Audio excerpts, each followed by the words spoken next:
तर कल्याण काळे यांच्या विजयासाठी असलेला हा ढोल ताशांचा गजर त्या ठिकाणी होता। अनेक धक्कादायक निकाल आपल्या सगळ्यांसमोर येताना दिसतात। राजीव सर, खरं तर चित्र बदलले आणि बरेच जे उमेदवार आहेत त्यांचे सर्व प्रतिक्रिया देखील आपण बघितल्या।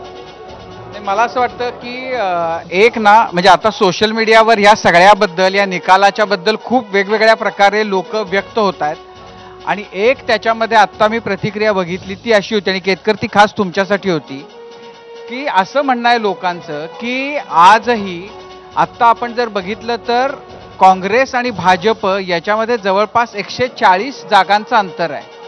आत्ता ह्या घडीलाही NDAनं बहुमताचा आकडा पार केलेला आहे। काँग्रेस आणि इंडिया आघाडीला सत्तेच्या जवळ जाणं आता दूरपर्यंत शक्य दिसत नाहीये। तर असं असताना भाजपला इतकं यश मिळाल्यानंतर सुद्धा भाजप पूर्ण नेस्तनाबूत झाला अशा प्रकारच्या का प्रतिक्रिया येत आहेत? भाजपचं सरकार बनतंय, सरकार बनणार आहे, मोदींनी यश ते मिळवून दिलेलं आहे, ते पुन्हा पंतप्रधान होणार आहेत, असं होतंय का? किंवा असं झालंय का की 400 पारचा जो नारा होता त्याच्या जवळ जाता आलं नाही भाजपला, म्हणून भाजपचा पराभव झाला असं वातावरण आता बनलं जाते किंवा बनवलं जाते? भाजप नेस्तनाबूत झाले असं कोणीही म्हटलेलं नाही। काँग्रेसमध्ये सुद्धा कोणी म्हटलेलं नाही, दुसऱ्या कोणत्याही पक्षाने नव्हे, कोणत्याही पत्रकारांनी किंवा कॉमेंटेटरनी, कोणत्याही पंडितांनी असं म्हटलेलं नाही की भाजप नेस्तनाबूत झाली आहे। नंबर 1। नंबर 2, इंडिया आघाडीने प्रत्यक्ष किंवा अप्रत्यक्ष सत्तेसाठी दावा सुद्धा केलेला नाही। नंबर 3, NDAला सरळ मेजॉरिटी आहे हे उघड दिसतंय। तेवढं गणित, तेवढं अंकगणित काँग्रेसच्या आणि इतर पक्षाच्या लोकांना येतं। त्यांना माहिती आहे की 291 जागा आत्ताच NDAकडे आहेत आणि काँग्रेसकडे तेवढ्या नाहीत। काँग्रेस अजून 100च्या आसपासच आहे। त्यामुळे काँग्रेस सत्तेसाठी दावा करण्याच्या प्रयत्नात सुद्धा नाही। NDA आघाडीच्या विरोधामध्ये जी मतं पडली ती अपेक्षित नव्हती, म्हणून फक्त भाजपला सेटबॅक मिळालेला आहे, भाजपचा पराभव झाला आहे असं नाही।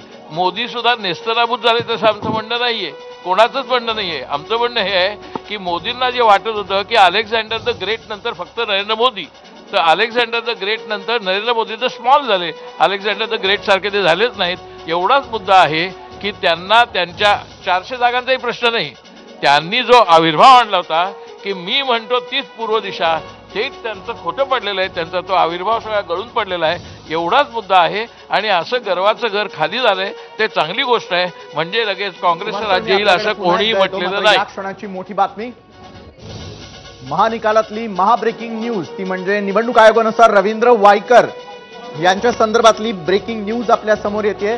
46 जागांचे निकाल हाती आलेले आहेत आतापर्यंत राज्यातले, मात्र महाविकास आघाडीला 29, महायुती 16, तर एका जागेवर अपक्ष विजयी त्या ठिकाणी झालेले आहेत। पश्चिम मुंबईमधला निकाल येणं अजून बाकी आहे आणि बीड या ठिकाणाहून आतापर्यंत राज्यातल्या 46 जागांचे निकाल हाती आल्याची मोठी बातमी।